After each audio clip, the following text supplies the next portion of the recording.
also love like ska and reggae, dancehall reggae. That's like a huge influence of mine. And you know, the two-tone stuff is kind of where I sit because I'm an older guy. But like bands like, you know, obviously Operation Ivy were like huge for me. A lot of that whole East Bay scene in the late 90s, early 90s was big for me. I love Social Unrest, California band. But I also do like, you know, like the standards, like the Misfits and shit like that. I don't really listen to them as much anymore, but it holds a special place. This is Rob Ruckus. Hey, this is Kate Clover. Hey guys, it's Nick Collins here from The Effect and Better Strangers. Hi, my name is Madeline Rose. Hey, it's Ben McKelvey. It's Tim Howard here from Mike and the Mechanics. Hello, I'm Amanda Lehman. I'm Billy Harvey. What's going on, everybody? I'm Casey Sampson from the band Twist Stop. Hey, it's Tony from Fastball. Hello, everybody. My name is Isaiah Mitchell. Hey guys, it's Matt here from the White Lakes. You're listening to Almost Famous Magazine. Come join us for this interview. Check it out, Almost Famous Magazine. Hey everyone, welcome back to The Hang right here on Almost Famous Magazine. Thank you to everybody who supports us and our channel. All of you who have subscribed, rang the bell, shared our channel with other people. You know what to do and it helps out immensely. As I've mentioned in the last couple of weeks, we are thrilled to be covering Punk Rock Bowling 2025 and we are going overboard this year. The entire second half of April, all the way through Punk Rock Bowling, we're bringing you amazing bands that are appearing at the festival so that you can get to know them. If you're coming out to Punk Rock Bowling, put their shows on your list, whether it's on the main stage or a showcase in a club. Either way, you've got to check out these bands. Also, super important, don't forget, if you're going out to Punk Rock Bowling, stop by the Punk Rock Saves Lives booth and learn all about the great work they're doing for the punk rock community across the country at festivals coast to coast. You got to learn about that. And we're going to be working with them to give away some exciting one-of-a-kind signatures. So you got to stop by and get in the mix for that today as well. Today, I'm so stoked. This guy's coming to me from like halfway around the world. And I love when we talk to people who aren't currently in the States. Okay. So I think this is from Bogota, Colombia, I think is where we're at. All right. So everybody, I want to introduce you to Mr. Skwert Gunn. And his band is Public Serpents. I almost said servants, but that would be really wrong of me. That's the play on words, bro. It is Public Serpents, who'll be performing a club show. You can't even say that 5 times fast. Public Serpents are performing a club show at the usual place during Punk Rock Bowling. Skwert, welcome to The Hang, man. Welcome to The Hang. Thank you for having me. Appreciate you. Absolutely, man. I don't know about you, but it's been a day for me. So I want to hit this right out the gate because everybody, we haven't had a chance to meet yet. I don't know enough about the Public Serpents to say anything other than tell me, Skwert, where did it start? Give me the backstory. Take me through the journey so far. Well, I kind of decided that like being in bands with people, just wasn't like doing it for me, you know, like not playing with them, but like having co-writers and having people that you are sort of beholden to. I was in a couple bands before, a band called Choking Victim, another band called In Decay. And, you know, we were co-writing shit. And when you do that, you kind of put yourself in a position where somebody has like sway over what you do. So if they decide they're not coming to practice or they decide they're not wanting to do the band anymore, bro, you did all this shit for years and you can't do it anymore. So I was like, all right, fuck it. Let me just write all these songs. It was pretty easy. I had a lot of music like in my head, you know, I just had to get out. I had a little studio in my house at the time. So yeah, it was kind of like a breakaway sort of project. You know, cause like you write all these songs with people, you play all these songs with people, things end and you're like, all right, man, I put my life into that. Let me put my life into something I can actually control, you know, autonomy. Pretty important word. A lot of people really don't understand actually these days. It's like they're sort of drifting through life, you know, in this track, this like pattern, this maze. We're all rats in a maze at this point. So I just decided to take my life back and put it all on I can't say wax because we didn't put out a record for like many years, but put it into the computer and throw it at the world and see what they say. So, well, and what's the reception been? Well, the reception's been pretty good, but like we've been, I won't say relegated, that's kind of the wrong word, but we've decided to go a more DIY road. It's just, I don't really play a lot of like poppy stuff. I guess some of it's a little poppy, but like, because we're not, doing the catchy choruses, like, all the big boys and girls, we're pretty much heavy in the DIY scene. We book all our own tours, have been for years. And also I had, like I told you before we started the recording here, I did some prison time. I had to like be out of the music game for a while. So we really haven't had the time to saturate, I think. But the last couple of years have been pretty good. We've had some big opportunities. Obviously we get to do Punk Rock Bowling this year. That's why I'm here. But we are doing Exit Fest in Serbia, which is like the 5th biggest festival in all of Europe. We've done Rebellion a bunch of times. We've done Boomtown. Hope to do them again this year. We got like probably 5 confirmed festivals. Another 4 are coming. So I guess as best as you can get from a DIY perspective, the reception's been pretty good. But, you kind of, I hate to say it, but you sort of have to like kiss some ass to get the bigger shows, which we haven't ever done. Kind of notorious for not doing that. So it's a wait and see. So let's talk about the band. Let's talk about your music. Where do you get your influences from? Who are some artists that have impacted you that lend something that they had before into your creative kind of soup? You mix it all up along with your own secret sauce, right, to produce your music. Who are some of the influences? Where would you classify your music? And let's talk about the songs, the topics, because you really are taking a very a politically driven approach, I think, to some of your music, and very, very personal situations to your music. Well, I like music that has a lot of feeling, a lot of conviction. So there's a lot of example. There's a lot of street punk or D-beat that's out there that really is fucking killer. Like these guys are really putting their shit on the line, and I appreciate that. But maybe their musical skill isn't 100%. And when I see Spirit, I love Spirit. So especially like I've only been down in Colombia for like a month and a half now, and I've seen some of the bands down here that are, bro, they can't play their instruments, but they're fucking amazing, So I love that stuff. But I also love like ska and reggae, dancehall reggae. That's like a huge influence of mine. And the two-tone stuff is kind of where I sit because I'm an older guy. But like bands like, obviously Operation Ivy were like huge for me. A lot of that whole East Bay scene in the late 90s, early 90s was big for me. I love Social Unrest, California band.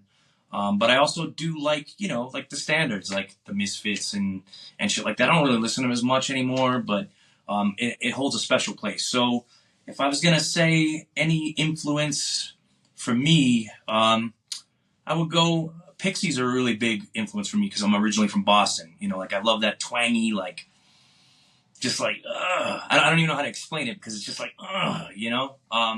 but I like to mix that sort of like tinny type of shit with, like I actually like Pennywise, like a lot of guys I know don't really like that. I like the Straight Ahead album the most because it has like more anthemic stuff. But I would say like if you mixed Operation Ivy with the Pixies, and a bunch of like, conflict, the political side of things, that's kind of where the sound comes from. But the sentiment would be more on the dirtier side, like Rudimentary Peni, Zounds, Flux of Pink Indians, I grew up on the street, I ran away when I was a kid. So like, I saw a lot of adversity, and it got me a little bit more interested in like the survivalist sort of message instead of like the, hey, bro, we're just hanging out at the beach type of shit, But Bad Religion, first record, or not, the first 7-inch, Love How Could I Be Any Worse? What is it? Is it Return to the Known or Back from the Known? I can't remember. Frogger's on that album. That's a sick album. So like all these sounds kind of like, come into me. And of course, because I was in Choking Victim, we branded it Crack Rock Steady. That's how all those sort of sounds all came together for me. Obviously we're coming from that zone. But we wanted to add horns, and that's where the two-tone kind of steps in. So there's a lot of influences. I can't really name one or two because like even now in my musical tastes, I've come like full circle. I'm listening to a whole bunch of other stuff because I'm 50 years old, bro. I'm not trying to like just listen to Discharge every day, like I can't do that. Like, but I guess I could. I wouldn't feel good about myself. Well, and here I thought you were a Swiftie. So, but look, I totally get where you're coming from. I mean, look, I'm an old two-tone guy myself. Early Brit ska is just amazing. Last year, Madness closed out the punk rock bowling. That was incredible because when Madness perform, you give them, it doesn't matter if you give them an hour and 45 minutes or you give them 40 minutes, they get every single song in because they're all only about a minute and a half. So there's a lot of good music in a short period of time. And they kill it. They're musically like inclined. They can play their instruments. They understand the vibe between the audience and the band. They know how to like control the crowd, and that shit you can't really trade anything for that. That is what the music business is. So, well, on that note, and something you said earlier, we're just gonna kind of go down a different path here.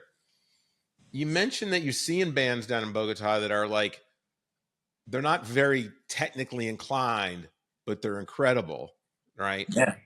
What are they bringing to their music or their performance to make up for the lack on the technical side? Because, in this day and age, and we've talked about this on the podcast before on the hang, there are people who like will record to tape still, right? Yeah.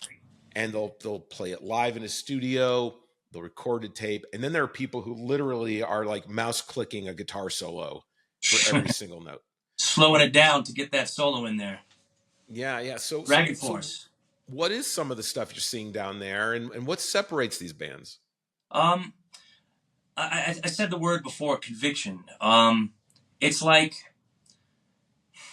the roots of punk to me come from desperation. It's like sort of like when you listen to like Muddy Waters or Robert Johnson, like those dudes have had like rough lives. And I'm not just talking about their girlfriend leaving them. I'm talking about like adversity. And the one thing that I really, really, really appreciate about down here is that like, living in the US, you get to see, and, even in Europe to some extent, you get to see like a lot of people believing that they are better than they are, right? And I'm not here to judge, but like the expectation of the common person who thinks they deserve something is way different than a person who's living in the hardest income inequality. I'm trying to say this right. If you come from a place where you ain't got shit, you're going to want to do something with that. And I've seen a lot of poverty down here. I've seen a lot of poverty in the US. We have a huge gap of income inequality.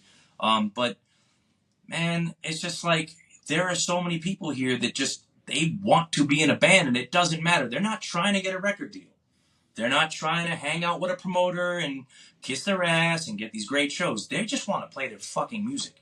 And picking up a guitar, even if they don't know how to play it, that shit feels good to them. So that's what I'm seeing. I'm seeing people who want to do something, doing it for all the right reasons. Doing it because something inside of them calls them to it. Instead of like, wow, I just heard the new whatever record, I want to sound just like them, like, I don't know. It's like real easy to be punk rock in a city because there's a lot of stuff going on. It's really hard to be punk rock in the middle of the cornfields and shit like that, So I think it's kind of the same mentality. It's like you have nothing, you know, like you come from nothing and you want something more, and you're willing to throw it on the line. And that's big to me, because you see it. Like I saw a friend of mine is playing with a band called Coloaca Letal. They're from Mexico, and I went to one of their shows in Medellin, and I can't remember the name of the band right now, but like I'm watching him and he's like freaking out. He's just like getting so intense. And I knew he was talking politics. And the kid next to me, who I had just met, was like, this band is very political. And I'm like, I could tell just by the way he was talking. The intensity, the conviction, the hunger, you know, that's what makes drive. And no offense, US, we're kind of lacking on that a little bit. So that's what I like about down here. And that's why I'm probably going to move down here. Well, I mean, I think you're right. I mean, I think when you've got nothing handed to you and you have everything to gain, what do you have to lose? Exactly. Go out and give it a try. Exactly. Go do something, because something is always better than nothing. And if you think about people who have anxiety of just getting on a stage or doing karaoke or speaking in public, if you don't do it, you're never gonna overcome that stuff. You're never gonna find that path. What do you have to lose other than sitting around and never doing something that may be the greatest moment of your life? Well, and to add to that, you know, a lot of people look to the West Coast in general for like their punk rock, I don't know, makings and where to go with stuff. And, you know, the West Coast did something a lot of people didn't get to do. You know what I mean? They built something from nothing. But go back to the 80s. Read Get in the Van.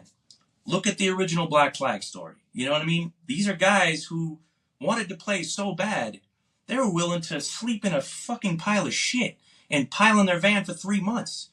They wouldn't be where they are out there right now if those guys didn't create the playbook. And that's kind of, you know, I'm not trying to steal their valor, you know what I mean? But that is what we are doing. We just did a 2.5 month tour. We didn't get paid shit. You know, we've been touring Europe hard, bro. We tour 6-7 months out of the year. This is the first time I've had any kind of like break. I took a 5-month break because my brain wasn't working correctly, and it was time to take a break. You know, that's what we had to do. But like, unless you get out there and you play in every town and do it again and do it again, I don't know, dude, unless you're, you know, on the next big label or whatever, your friends are helping you out, nobody knows who you are. And that's kind of what the crux of this whole conversation, or at least the last couple questions, have been. So yeah, no, absolutely. I mean, it's interesting because you see a lot of people, and we've talked about this too. I think I was talking to Scott Mayo about it. Somebody puts something up on social media. And they work on it till it's perfect, or at least in their mind, perfect. And then someone sees it and they go, oh my God, that's incredible. But that person has never seen the 105 other takes where they screwed it all up. Hell yeah.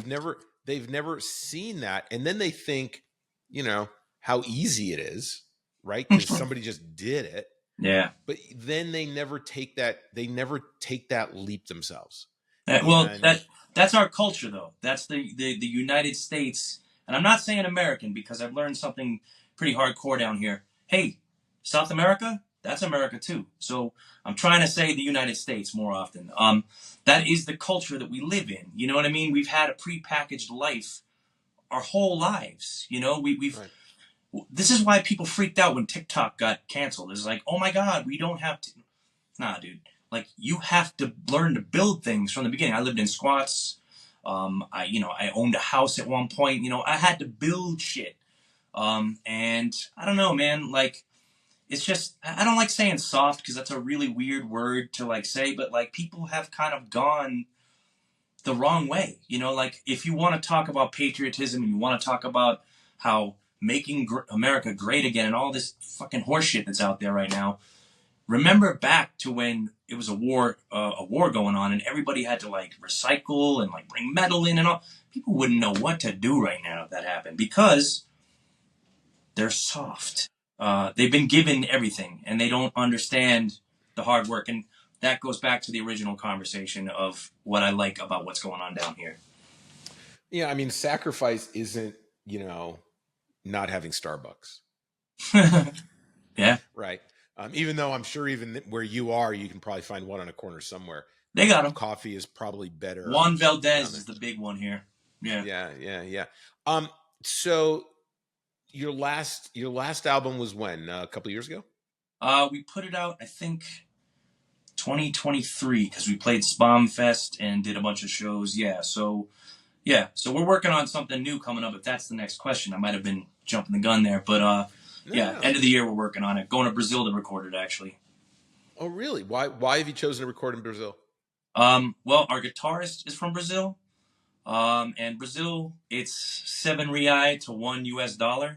So, it makes a lot of dollars and cents, or reais and cents, to do that there. And also, we've already played there once. We're coming there again. We're going to do Mexico, Colombia, and Brazil at the end of the year. So when we're done with the tour, we're going to record and just chill at the beach because, it ain't Huntington Beach, but hey. Well, let me ask you this. Are you going to, do you plan on recording just live to tape as a band, or what's your process like? We're going to do tracks. We're like multi-tracking. So this band, I said it kind of before, I had like 10 years of my life taken away from me. I got arrested, had to fight a case. Marijuana, guns, and money. It's not anything bad. Don't get well, it is bad, I guess, to them, but it's not that bad. But I had to fight the case for like 4.5 years, deal with parole, deal with going to prison, so I was recording the whole time, you know what I mean? So I have a lot of the demos already ready. So we're going to re-record a bunch of stuff. We have like 3 or 4 new ones we're hoping to get on there.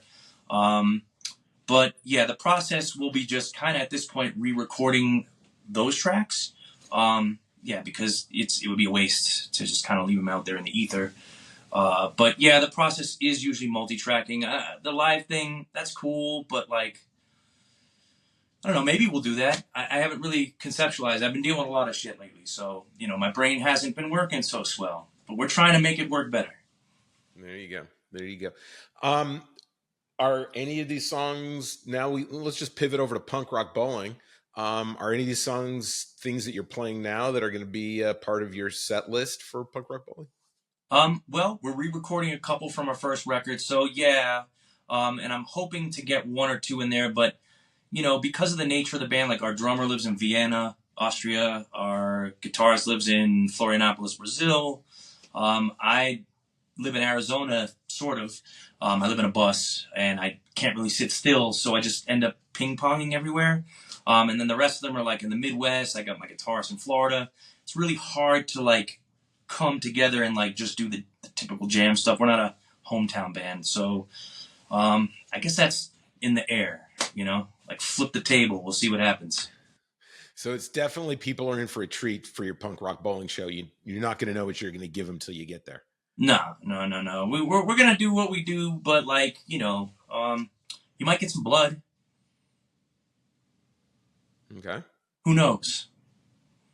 Yeah. I mean, what are some of the things that make your live performances unique for you guys? I mean, what are some of other than the blood, of course. I mean, for someone who's not that unique. Well, I know a guy who's he plays like Pete Townsend, so he's always bleeding out of the fingers. But okay. What makes a Public Serpents show unique?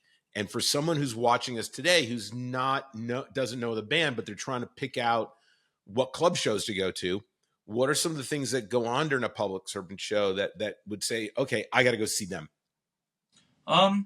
I don't know. Like, it's weird when you ask the person who does this question, because, I'm going to be biased and I'm going to tell you, like, blah, blah, whatever. But, like, I would say, sales pitch, buddy. Yeah. Well, if you come down, you'll get one. No. I would say, we're pretty frenetic. We try to, like, just go off the emotion of the crowd. I might break a mic stand or 2 over my head. Might jump into the audience, throw myself into a trash can, throw a drum set. But we're borrowing a drum set, so that might not. I was in Serbia once. I trashed the drum set. The guy was really pissed. He's having us back again, but so you never know.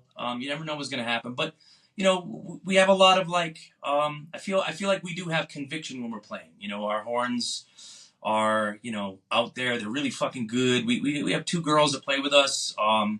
And like we try to empower, you know, all facets of the population, you know what I mean? Not just the white male. You know, it's not really a hardcore, you know, let's throw down, like take our shirts off type of situation. But, you know, we like melody, but we like that like destruction of melody too, I guess. So yeah, you might have to wait for this one because my telling you right now might not be exactly what happens anyway. I might be faking you out. You might be. If I'm new to the band, as a viewer today, and I want to get into Public Serpents, are there 1 or 2 songs that you feel, and I'm not talking about like whatever you might have released as a single. I'm talking in your catalog, 1 or 2 songs that you're like, if someone needed a place to start to really get a feel and flavor of the band, what would a couple of songs be that they could they should start with? And the reason I'm asking is we don't quite live in that same, you know, front to back album world anymore. Sure. So people kind of pick and choose. So where should they go to kind of get that first taste of the band? Well, I feel like When Pigs Lie is like a good opener for what we're doing. It's like pretty melodic, but it still has that political message. Basically a song about my journey with my court case. But you know, it has hooks and the, you know, the sing-along-y stuff, and I don't know, people tend to like it, I guess.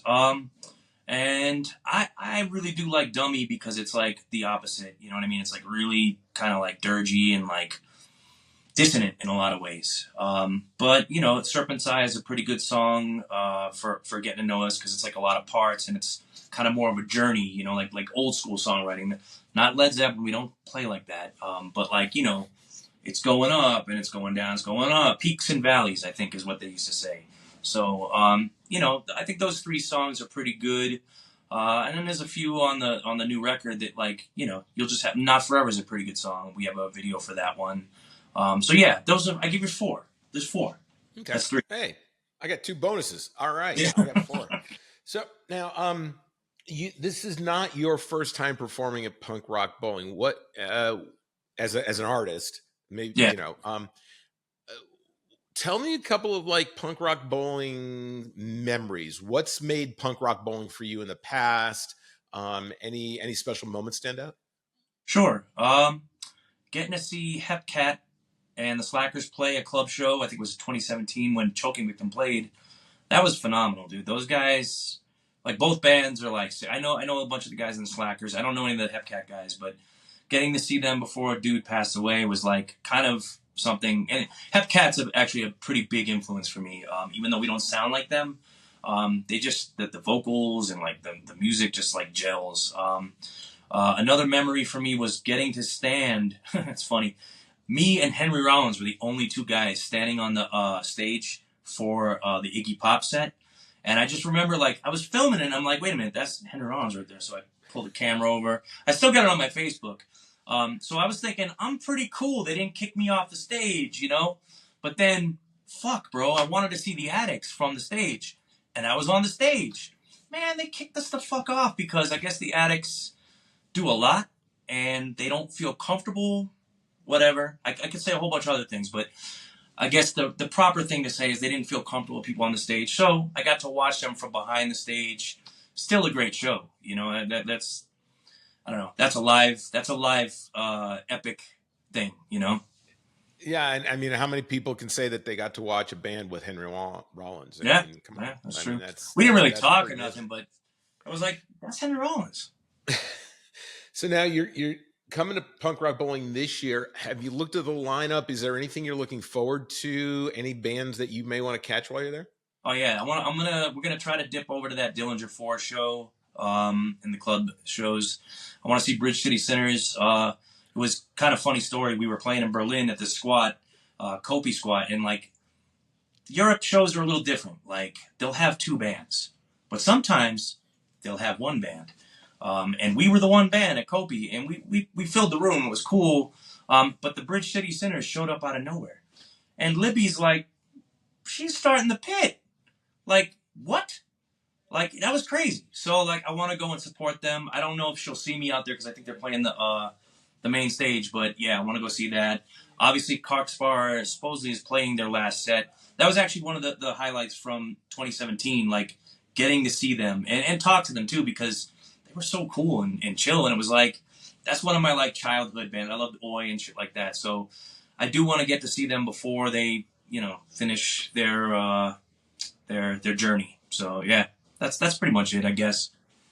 That's cool. I saw Frank Turner was here in Dallas, and Amigo the Devil and Bridge City Sinners were on the bill with him, and both of them were just tremendous. I mean, Frank in his own right, but Bridge City Sinners, just unbelievable. Yeah, I can't wait to see them again.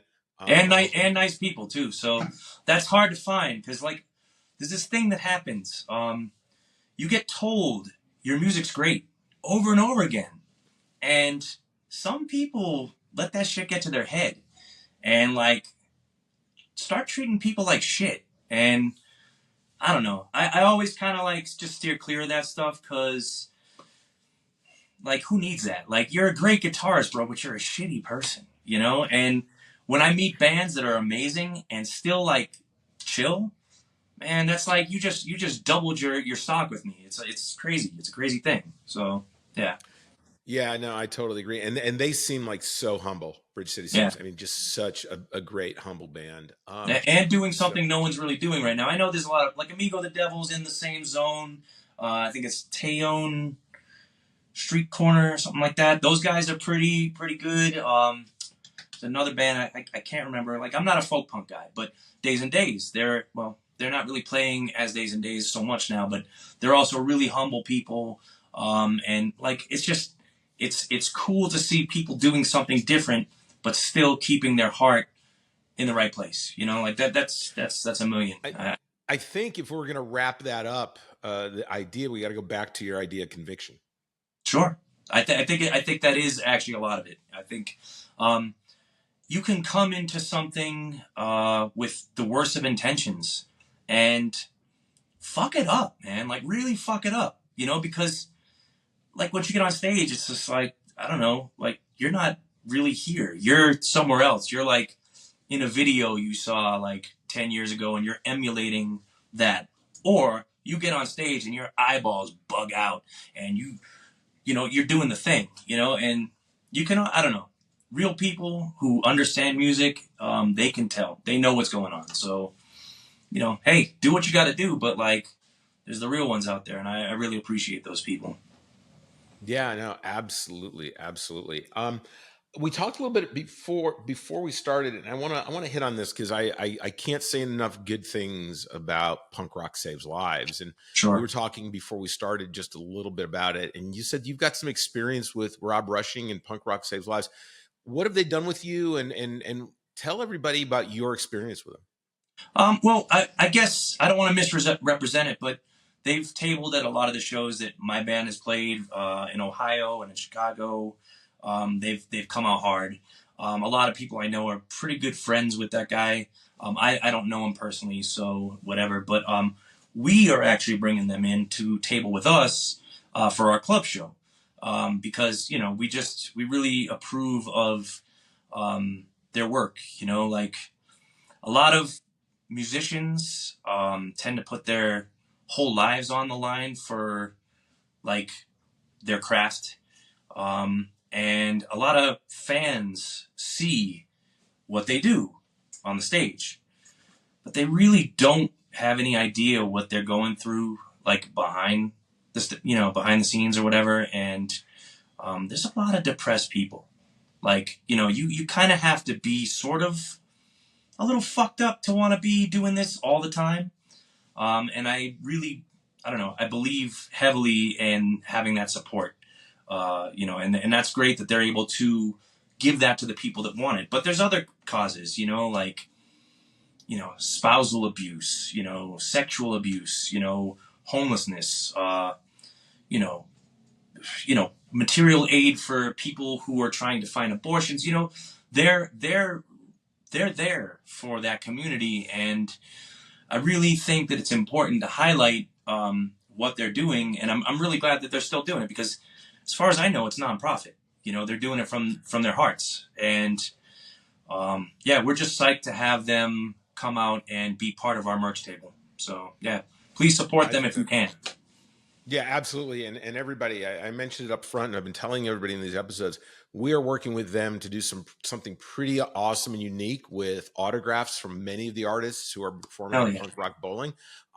So you're gonna have to check out their booth to see how you can enter to win for sure. You know, I believe that what we do here at the Hang serves a bit of a higher purpose in connecting people. And I like the idea of the randomness of things we discuss, and sometimes something even more random happens and they meet in the middle and it creates greatness. We've got a lot of amazing stories from here at the Hang of people who showed up to shows to see artists, you know, just things that really magically happen. So one of the things that I ask of everybody is to talk about, if you had an opportunity to get in a studio, you get one day with one artist, always helps if they're a living artist, to create together. Who would that be and why? Well, she's not punk, but well, she kind of is. I don't know if you ever heard of Eka Vandal. Okay, I believe she's from LA. It's usually her and a drummer in the videos, but I know that they have a guitarist. It's kind of like hip hop. It's kind of like punk. It's kind of, I don't fucking know what she's doing. But I'm so about it, dude. Like, at this point, if she was like, yo, come on tour with us, and she's not a huge artist, right? But I just feel like the vibe is there, and I think that she's kind of breaking boundaries at this point. You know, give her a couple years, she might be the biggest thing that we know about right now. But Eka Vandal would be somebody I would want to collaborate with. And if you're listening, Eka, please, I'm ready.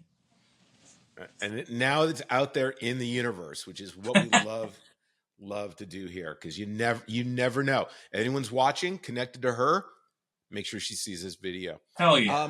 Another thing that's super important to us, and I know you guys are really super DIY, but you know, it's so important that we support our artists these days more than ever, in my opinion, because it's just so much harder to generate the resources necessary to continue to bring people your art. I mean, you said you're going down to down to, where is it, Rio to record your next album? Because Florianopolis, but it's like southern Brazil. Yeah, southern Brazil. So you're taking advantage of finding a studio because of the exchange rate. There's no way that they get to tour other countries off a check off of, let's say, Spotify. So no, you need to be out supporting Public Serpents. They sell a lot of merch at their shows. It's one of the primary places you get them. But you guys also are Bandcamp and in a couple of other places that we can throw links in down below. We are on Bandcamp. The Spam record store, SBAM. It's an Austrian label. That's our label. And I think there's another Kings Road merch. But a lot of that's European distro. The odd thing about us is we were picked up by a European label, so we really concentrate on a lot of our European stuff. But yeah, we're not really big on like having a store because we want to encourage people to come to the shows. You know, and being able to like watch a video online and buy a shirt online is kind of what's killing like DIY and the whole local band. It's like the only bands that are really playing out right now that people are going to see are like big touring bands. People have kind of like jumped over the local shows. Like, and I know in the hardcore scene, that is not the case. The local hardcore bands are really doing well, mainly because people want to like punch and kick each other, I think. But as far as like the punk stuff is concerned, it's like those shows are kind of waning. I think that trend has kind of gone down. So we're trying to encourage people to definitely come to our shows. But Kings Road merch, the Spam record store. I used to have a label. I'm not doing it right now because I live in a bus. So I can't really have a bunch of shit. But yeah, that's the main places to find our stuff if you feel like, supporting us. So I appreciate that. As everyone should. I mean, this is a great opportunity. Check them out online. Go to their Bandcamp, get familiar with them, put them on your club show list for Punk Rock Bowling, go support them. And then when you're there, you can buy everything else on a merch table. Given that you do feel that way, that it's important, we also believe that, the love of music transcends genres and people, and we love to share what other people are listening to. Who are 2 or 3 artists that you're really jamming to? And I know I can already tell it's not Taylor Swift, but who are 2 or 3 other artists that are really kind of in your ear these days, that if we were just sitting here having a beer, you'd be like, dude, you got to hear these bands, and here's why. Okay.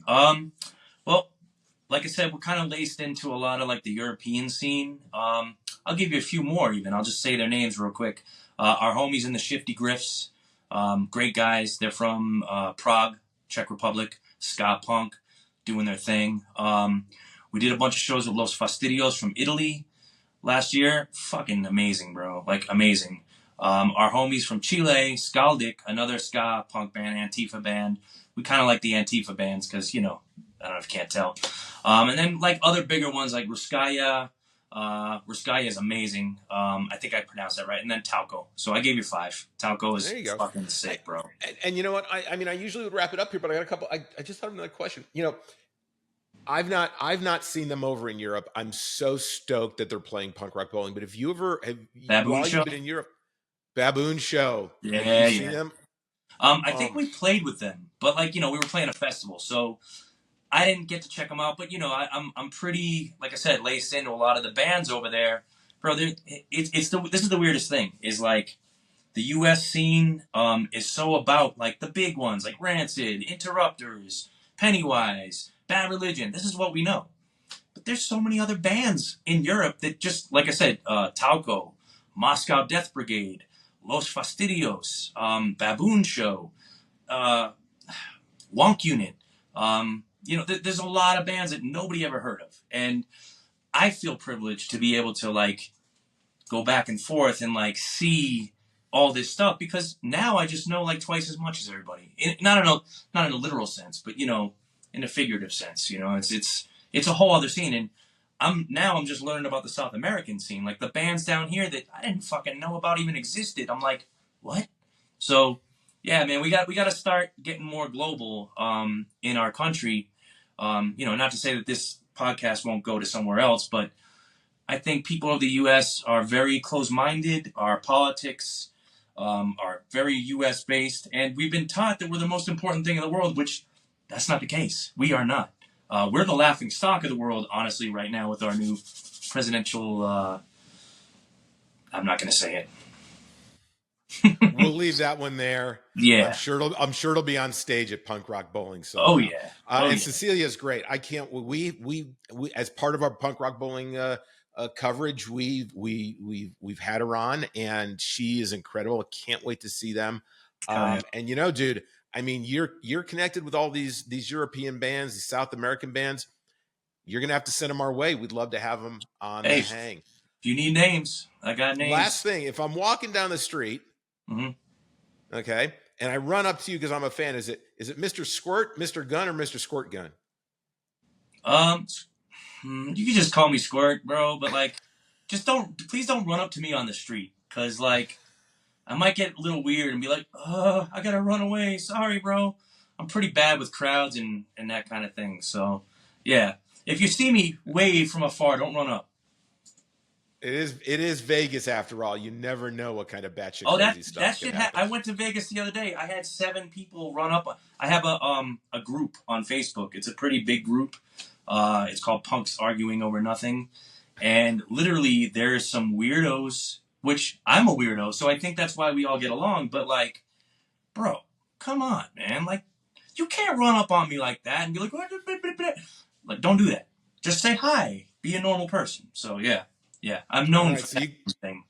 You got it, everybody. If you catch him on the streets in Las Vegas, wave from the other side. Maybe hold up a sign, say, "Hey, Mr. Gunn," whatever you want. Just don't bring some whiskey if you want to talk to me. Come up, bring one of these. Right? We can have one of these. That's how you get my attention.